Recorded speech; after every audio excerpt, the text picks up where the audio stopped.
pagi Ibu dan teman-teman, perkenalkan nama saya Tania Isoliti Tanakota, NPM saya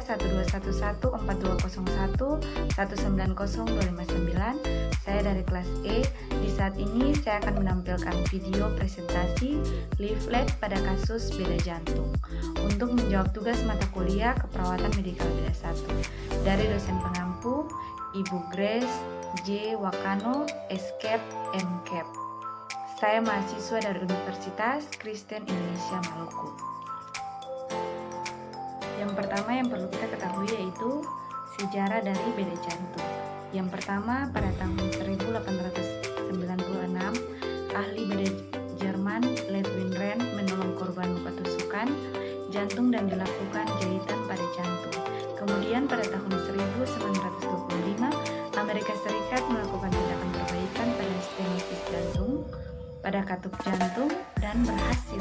Kemudian pada tahun 1953, mesin jantung paru sebagai pengganti kerja jantung paru selama pembedahan. Kemudian yang sangat menakjubkan yaitu pada tahun 1967, Indonesia penanganan kasus jantung koroner. Kemudian kita masuk kepada definisi dari beda jantung. Beda jantung ini secara umum dapat didefinisikan sebagai suatu upaya untuk mengoreksi kelainan anatomi dan fungsi pada jantung. Kemudian, etiologi beda jantung, yaitu iskemia atau infark miokard, regurgitasi nitrat akibat ruptur koda, terjadinya AF pada penyakit katup nitrat atau aorta, disfungsi ventrikel kiri dan miskoma atrium. Kemudian pembagian beda jantung terbagi menjadi dua, yaitu pembagian beda jantung tertutup dan pembagian beda jantung terbuka. Tanda dan gejala pada jantung yaitu yang pertama nyeri pada dada, susah bernapas, kemudian menurunnya kadar hemoglobin, kesulitan bernafas, darah berbusa, dan edema.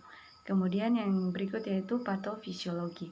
Patofisiologi dari beda jantung yaitu seseorang dia mengalami penyakit jantung sampai bisa terjadi pembedahan ini, yaitu apabila terjadi aterosklerosis spasme, AA karonia, hipoksia, kemudian jaringan iskemik, perubahan metabolisme, sampai-sampai mengakibatkan fungsi ventrikel menurun, gangguan gerakan jantung, kontraksi miokardium menurun, perubahan hemodinamik, curah jantung menurun, tekanan darah meningkat, dan denyut jantung menurun.